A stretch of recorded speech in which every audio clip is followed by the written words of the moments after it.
সুপ্রিয় শিক্ষার্থীবৃন্দ, আশা করি সবাই ভালো আছো।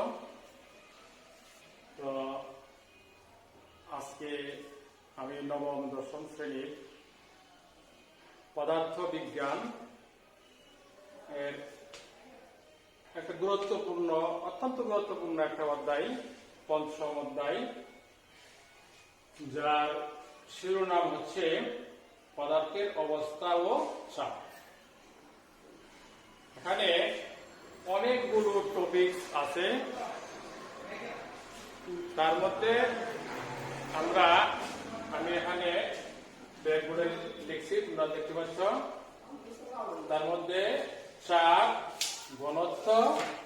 ঘনত্বের ব্যবহার, তরলের ভিতরে চাপ নির্ণয় এবং বিজ্ঞানী আর্কিমিডিসের সূত্র এবং প্লবতা, এই বিষয়গুলোর উপর আলোচনা করার চেষ্টা করবো ইনশাআল্লাহ। তো আমরা যদি অধ্যায়ের শিরোনামে চলে যাই, অধ্যায়ের শিরোনাম হচ্ছে পদার্থের অবস্থা ও চাপ। তাহলে আমরা পদার্থের তিনটা অবস্থার সাথে সবাই পরিচিত, আমরা সবাই জানি, কঠিন, তরল এবং বায়বীয় অবস্থা। পদার্থের এই তিনটা অবস্থা, যেমন সবচেয়ে বেশি পরিচিত যে পানি একটা পদার্থ, দৈহিক পদার্থ। পানির তিনটা অবস্থাতে আমরা পরিচিত। স্বাভাবিক অবস্থায় পানি তরল, এবং পানিকে যদি আমরা ঠান্ডা করি, তাপ প্রয়োগ, সেটা কি বরফে পরিণত হয়ে যায়, কঠিন অবস্থা।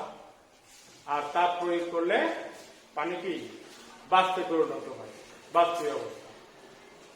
যাই হোক, পদার্থ তিন অবস্থায় কি করে চাপ প্রয়োগ করে। আর আমরা পদার্থ বিজ্ঞানের ছাত্র হিসেবে পদার্থে আরেকটা অবস্থা আছে, চতুর্থ অবস্থা, সেটা আমরা এই অধ্যায়ের শেষের দিকে জানবো ইনশাল্লাহ। সে চতুর্থ অবস্থা হলো প্লাজমা অবস্থা। প্লাজমা গ্যাসীয় অবস্থারই আরেকটা রূপ। এই প্লাজমা অবস্থা নিয়ে আমরা পরবর্তীতে কথা বলবো। গ্যাসীয় অবস্থায় যদি বেশি তাপ প্রয়োগ করি আমরা, তাহলে সেটা আয়নিত হয়ে যায়। গ্যাসের আয়নিত অবস্থাটাই প্লাজমা অবস্থা, আমরা পরবর্তী দিনে কথা বলবো। তাহলে এখন আমরা প্রথমে চাপ নিয়ে কথা বলতে চাই। চাপটা কি?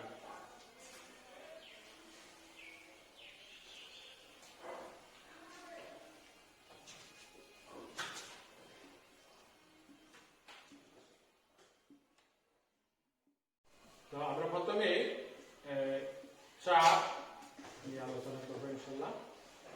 তো চাপ কথাটার সাথে আমরা সবাই পরিচিত, আমরা যে ব্যবহার করি, যে আমরা মানসিক চাপ আছে এরকম, কিন্তু পদার্থবিজ্ঞানে চাপটাকে আমরা একটু ভিন্নভাবে সংজ্ঞায়িত করব, একটু ভিন্নভাবে জানবো। তো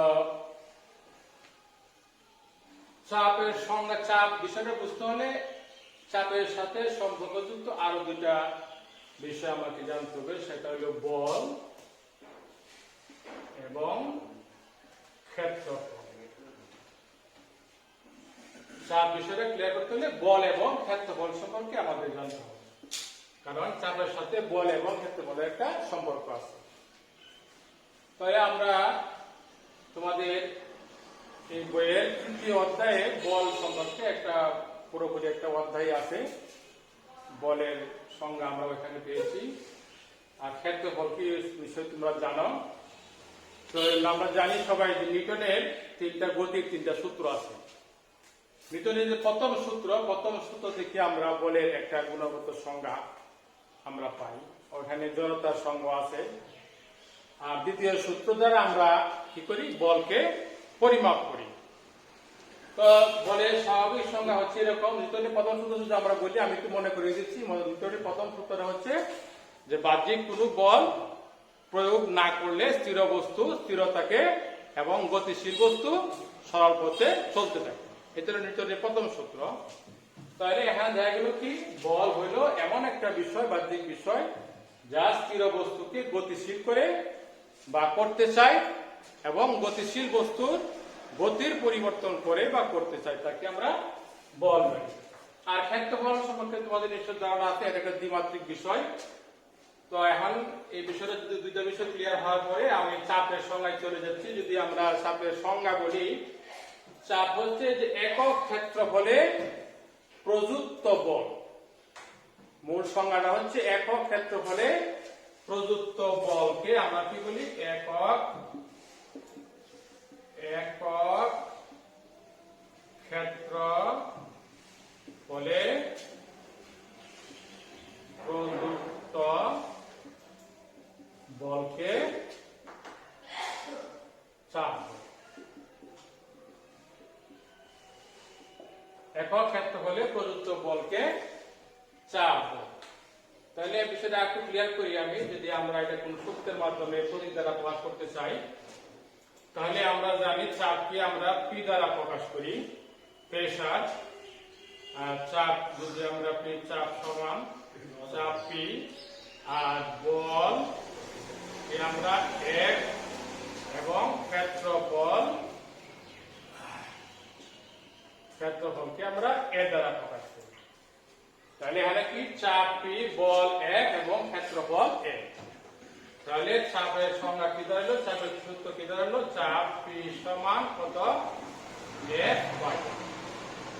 মানে কোন পদার্থ তার প্রতি একক ক্ষেত্রফলে যে বল প্রয়োগ করবে সেটাকে আমরা কি বলবো? চাপ বলবো। চাপ বলবো, তাই না? তাহলে এখানে একটা বিষয় লক্ষণীয় যে চাপটা কি বল এবং ক্ষেত্রফলের সাথে সম্পর্কযুক্ত। বল এবং ক্ষেত্রফলের পরিবর্তনের সাথে কি হয়? চাপটাও পরিবর্তিত হয়। এখানে যদি আমরা ক্ষেত্রফলটাকে নির্দিষ্ট করে দিই, তাহলে বল যত বাড়বে চাপ তত বাড়বে। যদি ক্ষেত্রফলকে নির্দিষ্ট করে দেই, তাহলে বল যত বাড়বে চাপ তত বাড়বে। আবার যদি বলটাকে নির্দিষ্ট করে দেই, তাহলে ক্ষেত্রফল যত বাড়বে চাপ তত কমবে। আমরা এই কথাটা বলতে পারি যে চাপটা কি বলের সমানুপাতিক, আর ক্ষেত্রফলের সাথে ব্যস্তানুপাতিক হিসেবে আছে। তাহলে চাপ পি সমান কত? F by S. এখন আমরা দেখতে পাচ্ছি যে ক্ষেত্রফল যদি বাড়ে বলকে নির্দিষ্ট রেখে, একটা বিষয় কি যে ক্ষেত্রফল বলকে একটা বিষয় নির্দিষ্ট করে রাখতে, বলকে নির্দিষ্ট রেখে যদি আমরা ক্ষেত্রফল বাড়াই তাহলে চাপটা কমে যাবে। যেমন আমরা উদাহরণ হিসেবে যদি নেই, তোমাদের বইয়ে আছে যে এই একটা পাথরকে যদি আমরা সরানোর চেষ্টা করি, তাহলে এক হাত দিয়ে যদি আমরা বল প্রয়োগ করি তাহলে আমরা এক ধরনের চাপ পাবো। আবার যদি দুই হাত দিয়ে বল প্রয়োগ করি তাহলে আমরা চাপটা একটু কমে যাবে, ক্ষেত্র বেড়ে যাবে। আবার যদি আমরা সমস্ত শরীর দিয়া বল প্রয়োগ করি তাহলে এই ক্ষেত্রফল বেড়ে যাওয়ার কারণে চাপের পরিমাণটা কি অনেক কমে যাবে।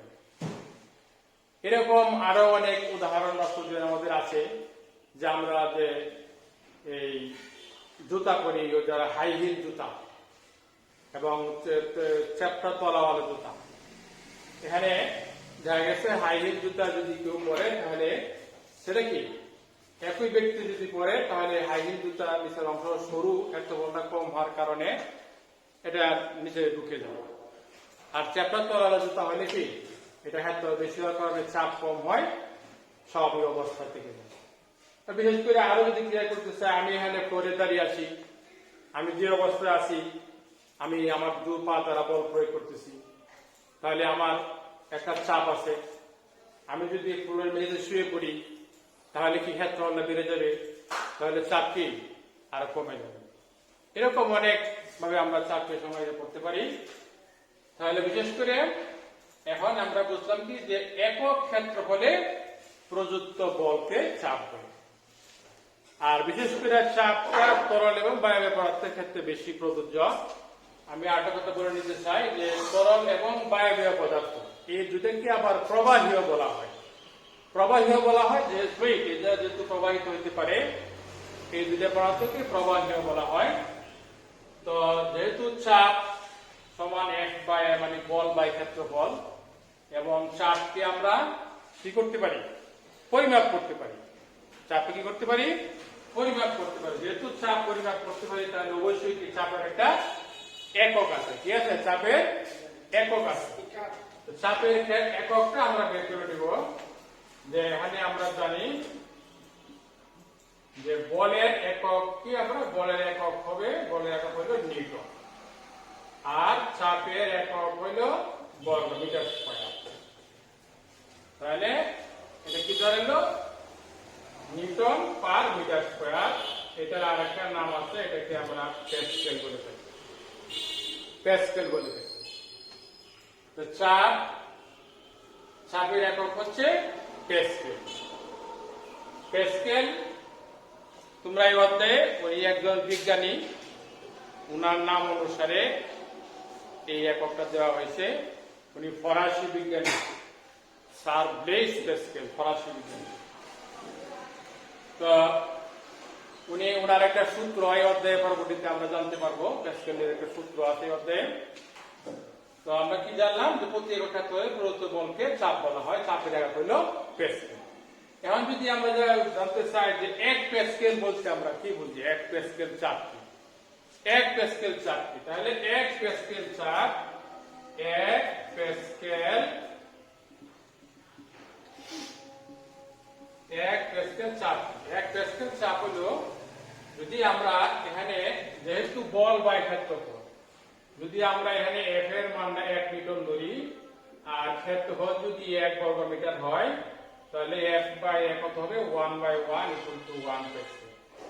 অর্থাৎ 1 বর্গ মিটার ক্ষেত্র হলে যদি আমরা 1 নিউটন বল প্রয়োগ করি, 1 বর্গ মিটার ক্ষেত্র হলে যদি আমরা 1 নিউটন বল প্রয়োগ করি, তাহলে আমরা যে চাপটা পাবো সেটাকে বলা হবে 1 প্যাসকেল চাপ। কি হবে? 1 প্যাসকেল চাপ।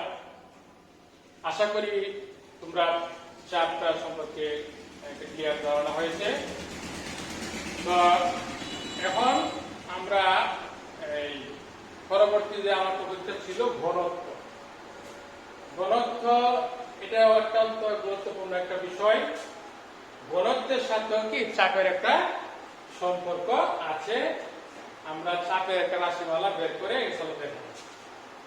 তো ঘনত্ব বিষয়টা, ঘনত্ব ইংরেজিতে ডেনসিটি বলে। ঘনত্ব কি আমরা ওখানে লিখে রাখি যে আমরা চাপ P সমান কত পাইছিলাম? F/, প্রতি একক ক্ষেত্রফলে প্রযুক্ত বল। এখন আমরা ঘনত্বটা জানবো। ঘনত্ব একটা গুরুত্বপূর্ণ বিষয়। ঘনত্ব সংজ্ঞাটা যদি আমরা দেই, সংজ্ঞা দিই, ঘনত্ব জানতে হলে ঘনত্বকে আমরা আয়তন জানতে হবে এবং ভর সম্পর্কে জানতে হবে। ঘনত্ব যদি আমরা জানতে চাই তাহলে আয়তন কি, যেমন আমরা আগে চাপের বেলায় ক্ষেত্রফল এবং ওই বল সম্পর্কে জেনেছি, আর ঘনত্বের বেলায় আয়তন এবং ভর। ভর সম্পর্কে, ভর বিষয়টা আমরা সবাই জানি। ভরকে আমরা m দ্বারা প্রকাশ করি আর আয়তনকে আমরা কি v দ্বারা প্রকাশ করি। আয়তনকে আমরা v দ্বারা প্রকাশ করি, আয়তনকে আমরা v দ্বারা প্রকাশ করি। তাহলে যেমন প্রতি একক ক্ষেত্রফলে প্রযুক্ত বলকে বলা হয় চাপ, আর আয়তন হলো প্রতি একক আয়তনে কোন পদার্থ বা বস্তুর যে প্রযুক্ত ভর, ভরকে প্রতি একক আয়তনের ভরকে কি বলা হয়? এই ঘনত্ব বলা হয়। প্রতি একক আয়তনের ভর।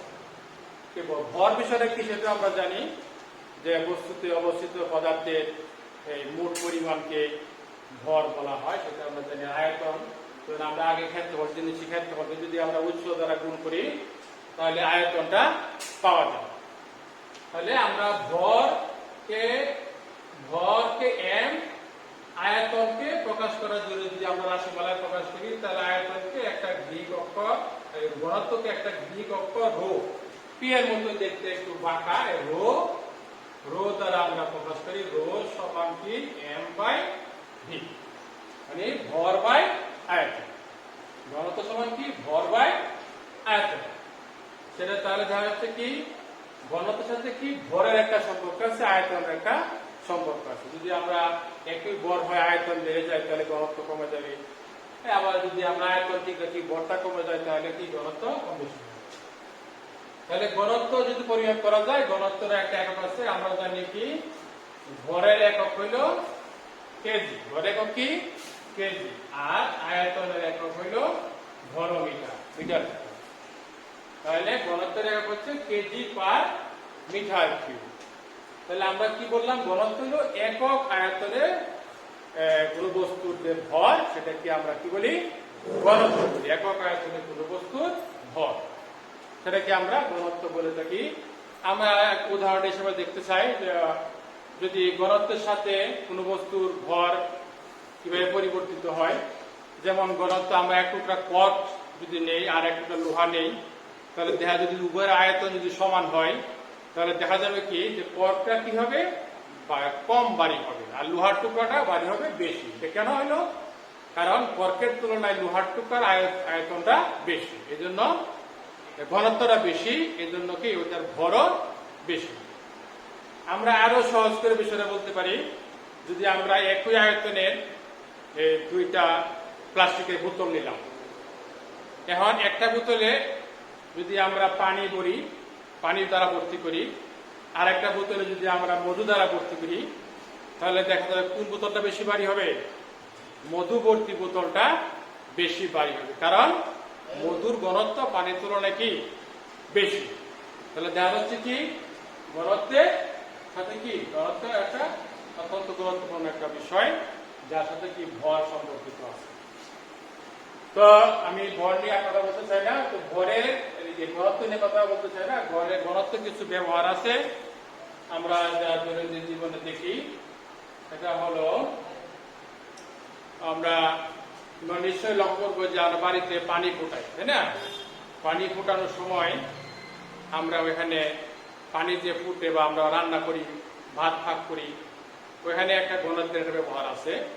যেমন আমরা কোনো পানি কিভাবে ফোটাই, আমরা একটা পাত্রে রেখে পানিকে ফোটানো হয়, তাই না? তাহলে আমরা যদি পাত্রের নিচে তাপ প্রয়োগ করি, তার ঘনত্বটা একটা বিষয়, যে ঘনত্ব তাপ এবং উপাদানের সাথে সম্পর্কযুক্ত। তাপ এবং উপাদানের সাথে ঘনত্বের পরিবর্তন হয়। তাহলে আমরা যদি পাত্রের নিচে তাপ প্রয়োগ করি, তাহলে কি দাঁড়ায়? আমরা দেখতে পাই কিছুক্ষণ পরেই ওই ত্বরণের মধ্যে একটা চলন শুরু হয়ে যায়, একটা চলন শুরু হয়ে যায়। এটা কেন হয়?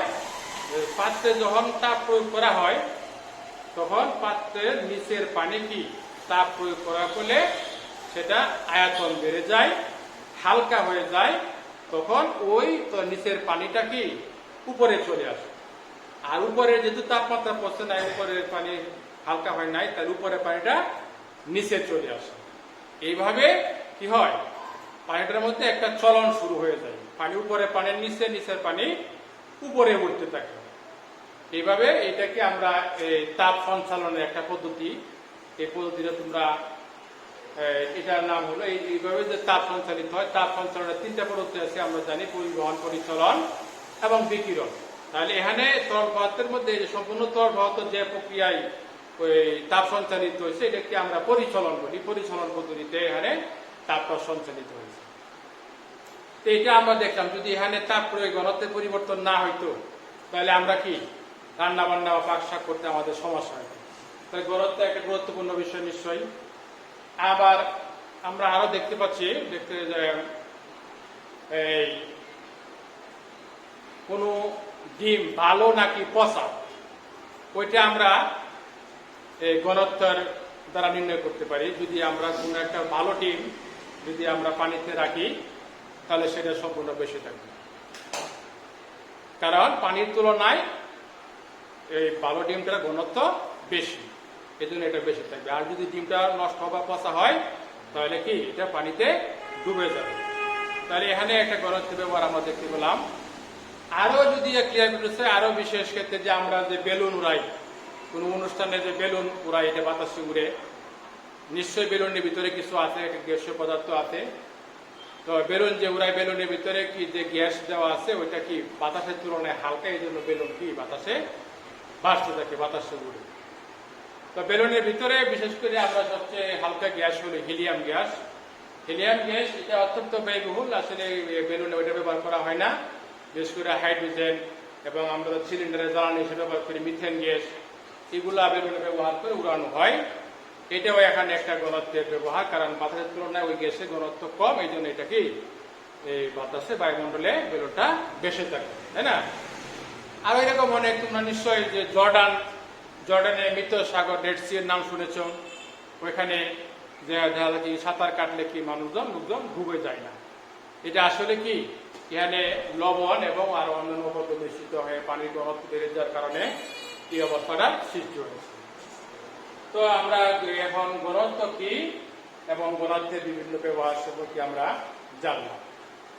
এখন আমাদের 3 নম্বর টপিকটা ছিল যে তরলের চাপ আছে, তরলের ভিতরে আমরা কোন অবস্থায় কিভাবে আমরা চাপটা নির্ণয় করব সেটা আমরা এখন জানব।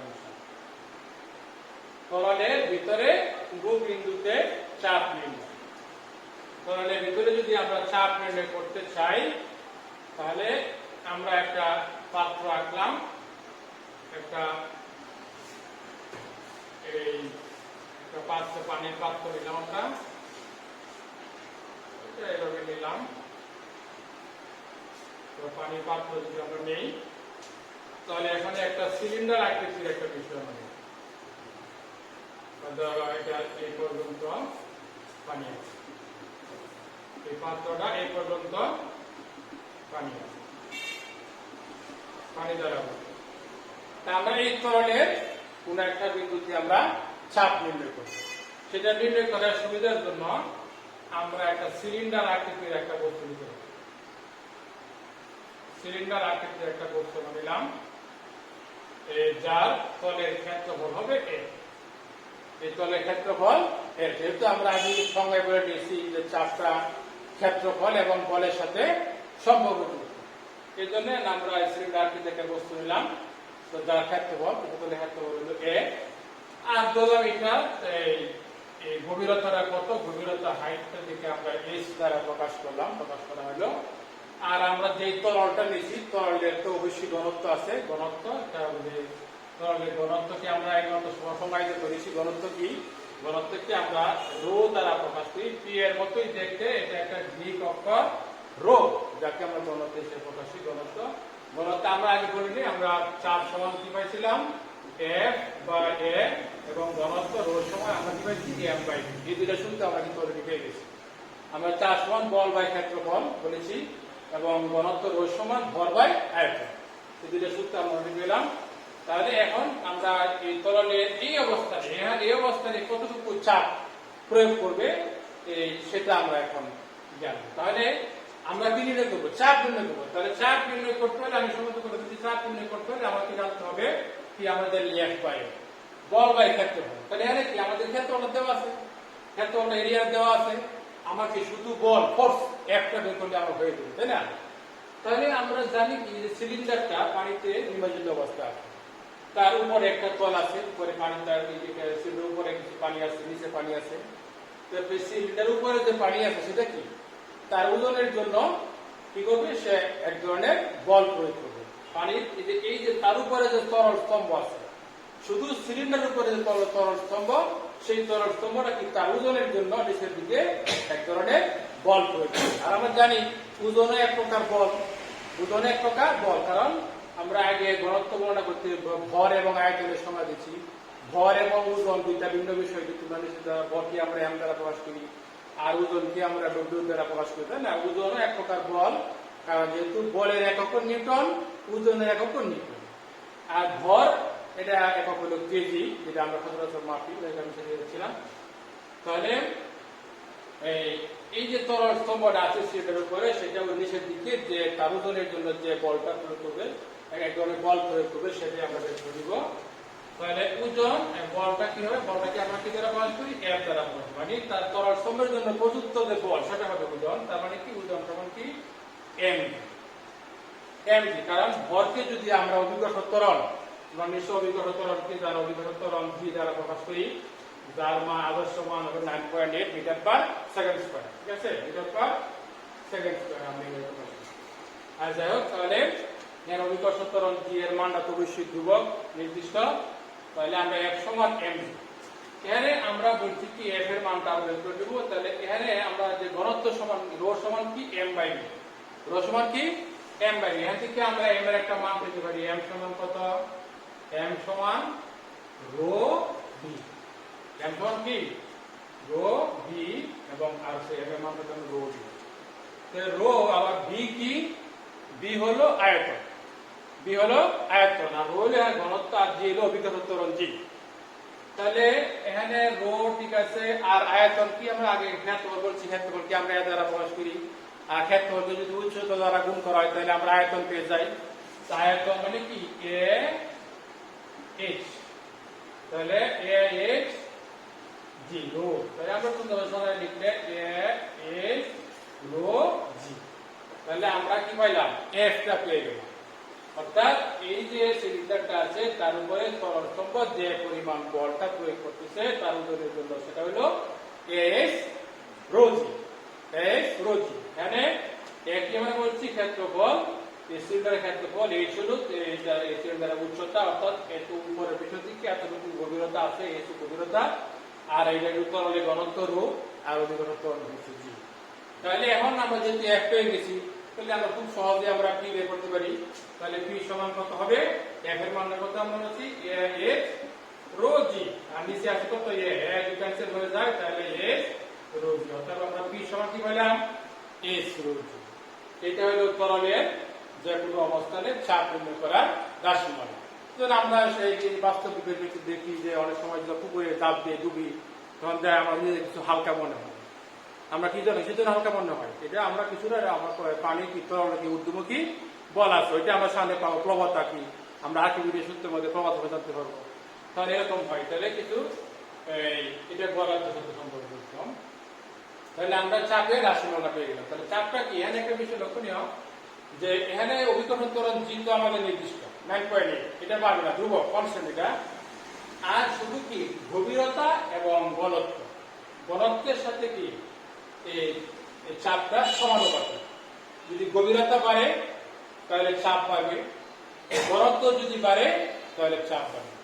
আমরা এই আরেকটু যদি ক্লিয়ার করতে চাই, দুইটা সকল তরলের ঘনত্ব তো একরকম না। যেমন পানি 4 ডিগ্রি সেন্টিগ্রেড তাপমাত্রায় পানির ঘনত্ব 1000 কেজি পার মিটার কিউব, বরফের ঘনত্ব 920 metre kg per metre cube বেশ কম আছে, এবং অন্যান্য তরলের ঘনত্ব বেশি। যদি আমরা টরিসিরি পরীক্ষা জানি, পারদ তরলের মধ্যে সবচেয়ে বেশি ঘনত্ব হলো পারদের, এই জন্য টরিসিরি পরীক্ষা করে পারদ।